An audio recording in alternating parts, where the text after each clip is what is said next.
In my opinion, Doherty is a very good artist. He looks a bit unstable. It's supposed to be, isn't it?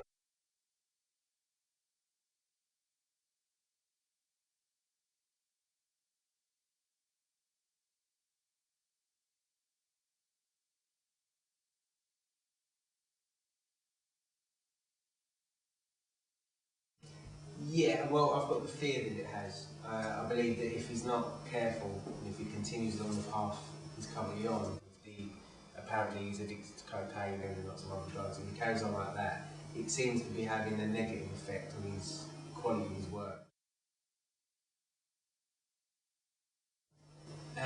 It's a tricky question. I think his success was based initially on the quality of his work, the quality of the first Libertines album, and that's why it becomes successful. I think the fact that his media profile has been raised so much over the last year or two is because directly of his drug abuse and his relationship with Kate Moss. Technically, yeah.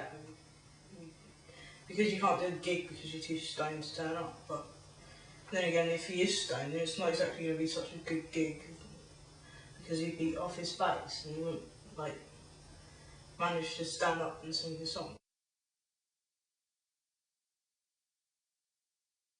They don't keep up with the times, you know, of who's taking the drugs and what drugs are more popular than others. Too many drugs being used everywhere, basically. They should just abolish anything that glorifies drugs at all.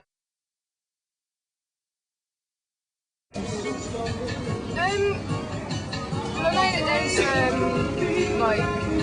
there's sort of places that you can go, like rehabilitation centres and like Narcotics Anonymous, stuff like that.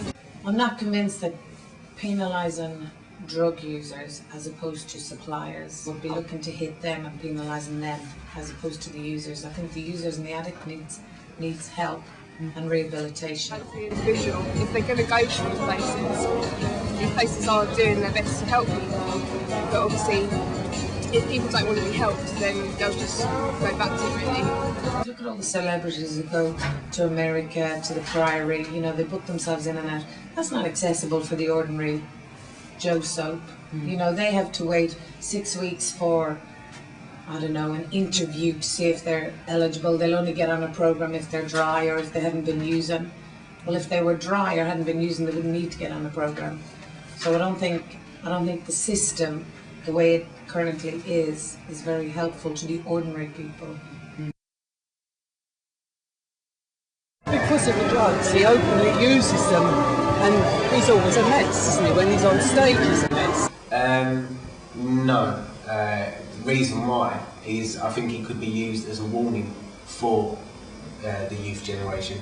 I think he's an example how not to do something. Well, he was interviewed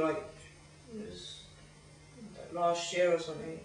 Even in that interview, he said he was cleaner than he was 6 months ago, but then again, 6 months down the line, he'd see himself being cleaner than he was. I think Doherty's got two choices, really, isn't he? He carries on the route he is. I'm really scared that we're going to lose one of, I think, the best talents we've had in British music for the last 10, 15 years. He's the biggest star as he wants. If he carries on taking drugs, cancelling gigs and upsetting fans, he won't get anywhere near that. And all we'll turn into is a bit of a media circus. And it'd be very sad if that happens. If he cleans himself up and focuses on his music, and maybe not kick all the drugs, you know, but maybe get rid of the hard stuff, and just kind of live a bit of a party, rock star lifestyle without the real heavy drugs, then I think he could be one of the biggest stars in 10 years. If not,